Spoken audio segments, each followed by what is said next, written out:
I'm honored today to co-convene the first global refugee forum with the leaders of Turkey, Ethiopia, Germany, and Costa Rica. I thank especially the government of Switzerland and the UNHCR for hosting the forum. I commend Secretary General and High Commissioner Grandi for the strong advocacy of the refugee causes.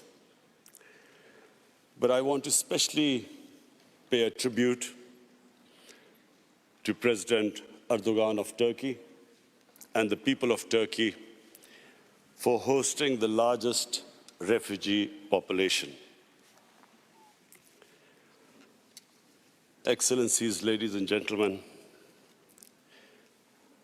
I want to speak about Pakistan. Pakistan was born out of the biggest refugee problem in the history of mankind. And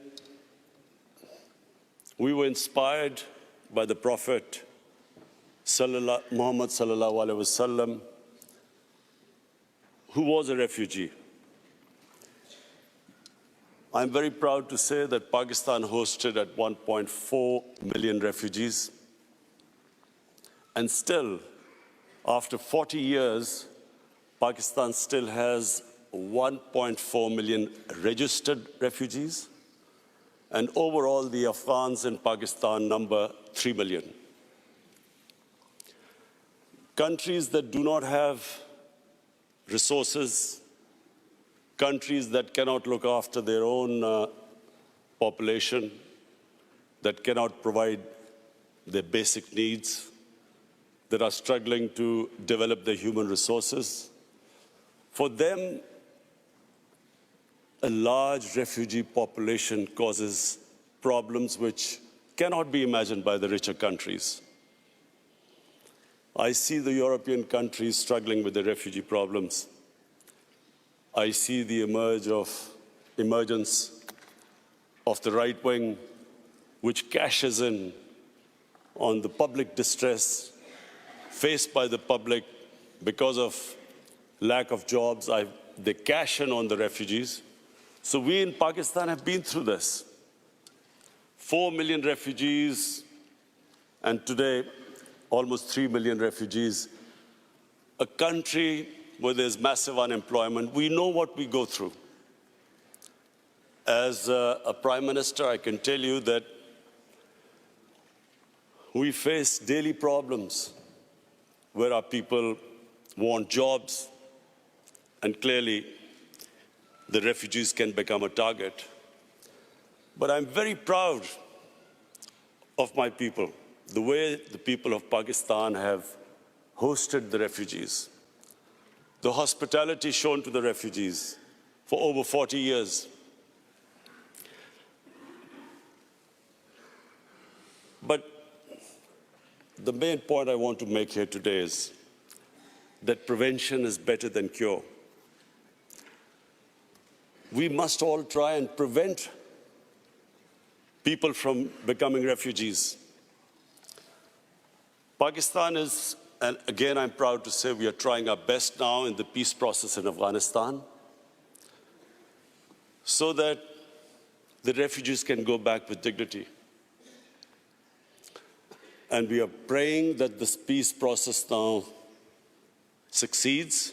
There's a political settlement in Afghanistan so that the people of Afghanistan who've been suffering for 40 years of conflict, finally, they too can enjoy the dividends of peace. Mr. Secretary General and High Commissioner, one of the things I especially wanted to come here and point out, and I do want to tell the whole world that they should be aware of one of the biggest impending refugee crises about to take place. In India, on the 5th of August this year, Indian forces laid siege to the people of Kashmir. Since 5th of August, 8 million Kashmiris have been literally shut inside. Their rights have been taken, people have been imprisoned, the leaders are in jail, all communication has been cut off. But the most important thing which the world needs to understand is that the professed aim is to change the demography of Kashmir from a Muslim majority to a Muslim minority. Now, if this is what the professed aim is, we are likely to have another refugee crisis. A refugee crisis that would dwarf other crises.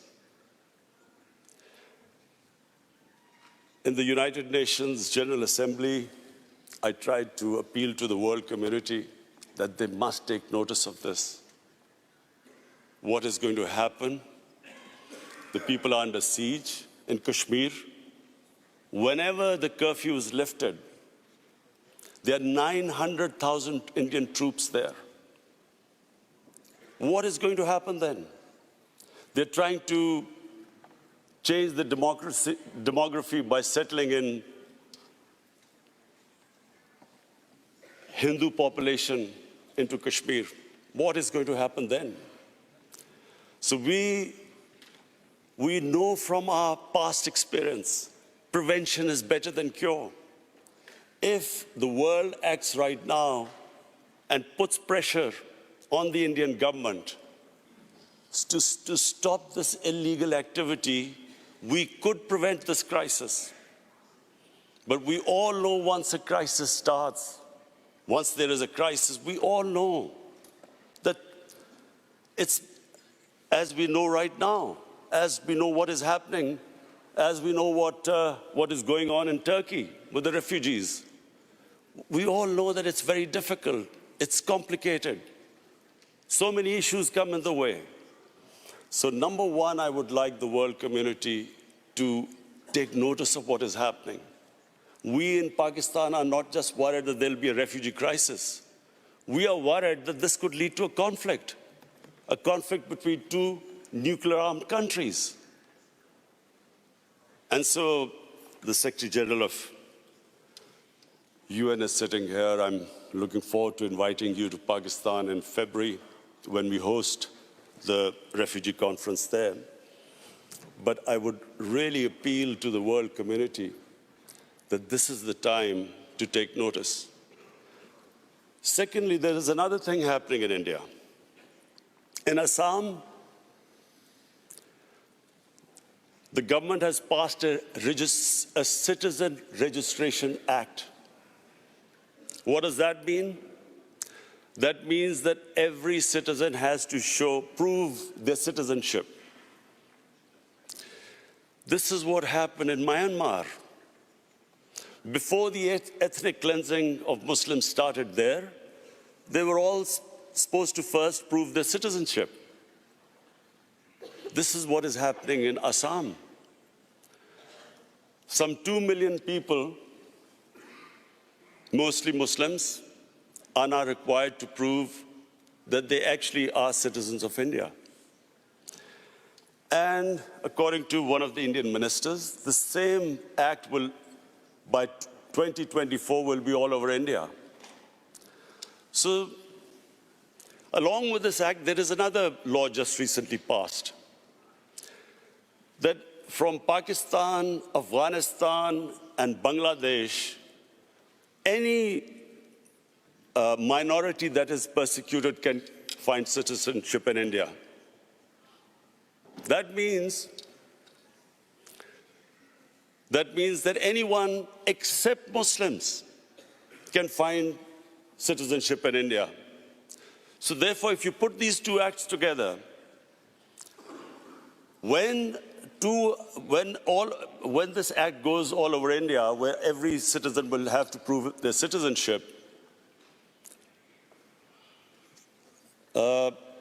Secretary General, please understand the implications. There are 200 million Muslims in India. So anyone who cannot prove the registration will be deregistered as a citizen, except that all other religious minorities, Hindus, Sikhs, Christians, they can come back and seek asylum in India, so they will get citizenship, but not Muslims. So there are 200 Muslims in India. If 2 or 3% of them cannot prove their citizenship, where will they go? So this is another thing. There are riots in India already. People are out in the streets. I would urge the international community to please look into this, because we know once the crisis happens, it's much more difficult. I repeat, it's much more difficult to control it. It's much easier right now for the world community to step in and see what is happening. And I urge them, because we in Pakistan stand to suffer.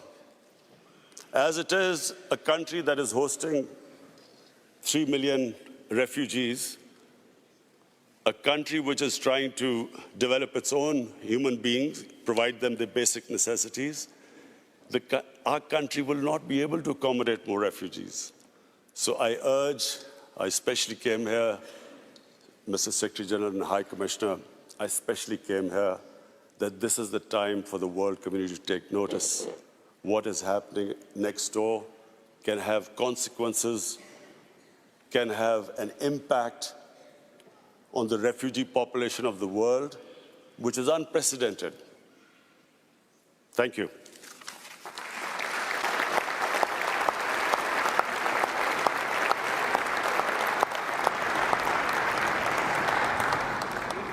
Thank you, Prime Minister. I would now like to call on Ethiopia, Deputy Prime